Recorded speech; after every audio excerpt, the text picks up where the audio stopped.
ताहयात नाअहली की कोई तो मंतक होनी चाहिए, ऐसा नहीं कि मूड में है तो ताहयात नाअहल कर दें।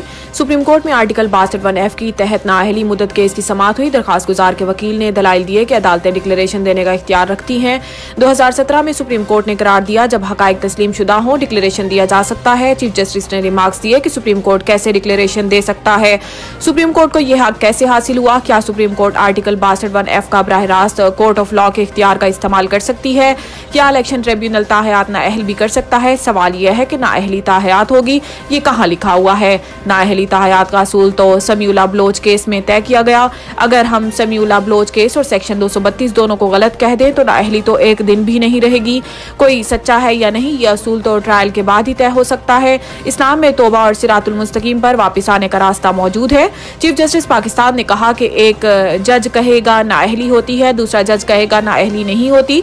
जालसाजी पर डिक्लेरेशन कौन देगा। कुछ अल्फाज ऐसे हैं जो महज कागज के टुकड़े के सिवा कुछ नहीं।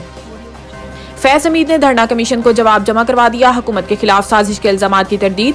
जराये के मुताबिक साबिक DGISI फैज हमीद ने कमीशन की तरफ से दिए गए सवालों के जवाब दिए। जराये का बताना है कि फैज हमीद ने जवाब में कहा है कि 2017 में होने वाले धरने में इस वक्त की हुकूमत की हदायत पर तहरीक लब्बैक पाकिस्तान के साथ मुज़ाकरात किए थे। जराये के मुताबिक फैज हमीद ने अपने जवाब में बताया कि 2017 में इस वक्त वजीर आजम शाहिद खाकान अब्बासी और वजीर दाखिला एहसन इकबाल की सरबराही में काबीना का एक इजलास हुआ जिसमें इंटेलिजेंस के सरबराह नवीद मुख्तार और मिलिट्री क़यादत भी शरीक थी।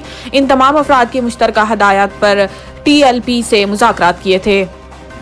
PTI ने बल्ले के इंतखाबी निशान के हसूल के लिए सुप्रीम कोर्ट से रुजू कर लिया। तहरीक इंसाफ ने पेशावर हाई कोर्ट के फैसले के खिलाफ सुप्रीम कोर्ट में अपील दायर कर दी जिसमें मौक़िफ़ अख्तियार किया गया है कि इलेक्शन कमीशन की दरखास्त काबिल समाअत ही नहीं थी। इलेक्शन कमीशन इस मामले में फरीक नहीं बन सकता। दरखास्त में कहा गया है कि दीगर सियासी जमातों के बरक्स PTI के खिलाफ इम्तियाजी सलूक किया जा रहा है।